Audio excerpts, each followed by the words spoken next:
मोदी की भविष्यवाणी ने कर दिया खेल, मौलानाओं की उड़ गई नींद, राहुल ने भी पकड़ा सिर, ओवैसी के भी छलक गए आंसू।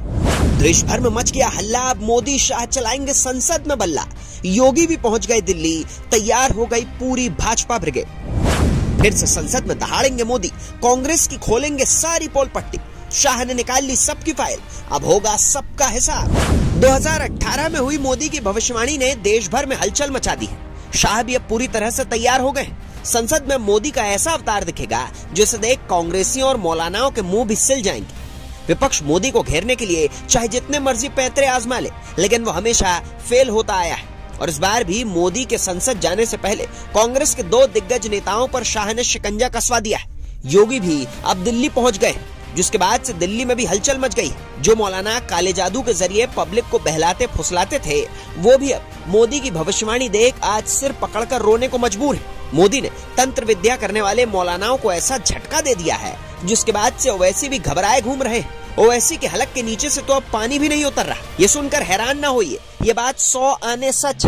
आज इस वीडियो में आपको सारी जानकारी बताते हैं कि आखिर ऐसा क्यों कहा जा रहा है। दरअसल विपक्षी सांसद मोदी सरकार के खिलाफ अविश्वास प्रस्ताव लेकर आए, जिसे लोकसभा स्पीकर ने मंजूरी दे दी। ये मोदी सरकार के खिलाफ लाया गया दूसरा अविश्वास प्रस्ताव है। इससे पहले 2018 में मोदी सरकार के खिलाफ विपक्ष अविश्वास प्रस्ताव लाया था, जिसे मोदी सरकार ने अपने दम पर जीत लिया था।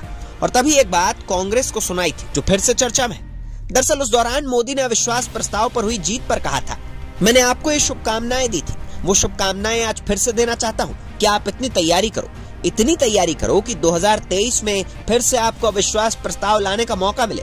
और ये समर्पण भाव है, अहंकार का परिणाम है कि कांग्रेस 400 से 40 हो गई, और सेवा भाव का परिणाम है कि हम 2 से यहाँ आकर बैठ गए। पीएम मोदी का यही बयान फिर से वायरल है, जिसे देख विपक्षी सांसद भी सोचने पर मजबूर हैं कि आखिर ये बात सच कैसे हो गई। देश के प्रधानमंत्री भी जानते हैं कि कौन कितना पानी में है। आपको बता दें, संसद के मॉनसून सत्र के दौरान सरकार और विपक्ष आमने सामने।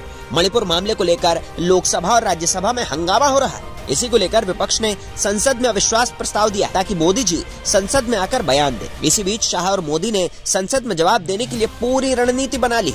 विपक्ष को भी जवाब देने के लिए मोदी सरकार अब इस अविश्वास प्रस्ताव को लेकर बेफिक्र नजर आ रही है, क्योंकि इस बार भी अविश्वास प्रस्ताव का भविष्य पहले से तय है। जैसे 2018 में हुआ था, इस बार भी विपक्ष का हाल वैसा ही होने वाला है। संख्या बल स्पष्ट रूप से बीजेपी के नेतृत्व वाले एनडीए के पक्ष में। लोकसभा में विपक्ष के 150 से कम सांसद हैं, लेकिन विपक्ष को भी सबक सिखाने के लिए अब एक मेगा प्लान तैयार किया गया है। अब एक एक करके सबकी फाइल भी सरकार ने निकाल ली। क्राइम करने वाले जितने भी सांसद हैं, अब सबका हिसाब होगा। जगदीश टाइटलर पर भी अब मोदी सरकार ने शिकंजा कस दिया, जिसके बाद कांग्रेसी तिलमिलाए हुए, क्योंकि जगदीश टाइटलर कांग्रेस के बड़े दिग्गज नेता कहे जाते हैं और उन पर सिख विरोधी हमले का आरोप है। फिलहाल अब संसद में तो मोदी और शाह की बैटिंग देखने के लिए हर देशवासी इंतजार कर रहा है, लेकिन इधर योगी भी दिल्ली पहुंच गए। अब आगे क्या होगा, ये देखने वाली बात हो। क्या विपक्ष मोदी को हरा पाएगा? कमेंट में अपनी राय जरूर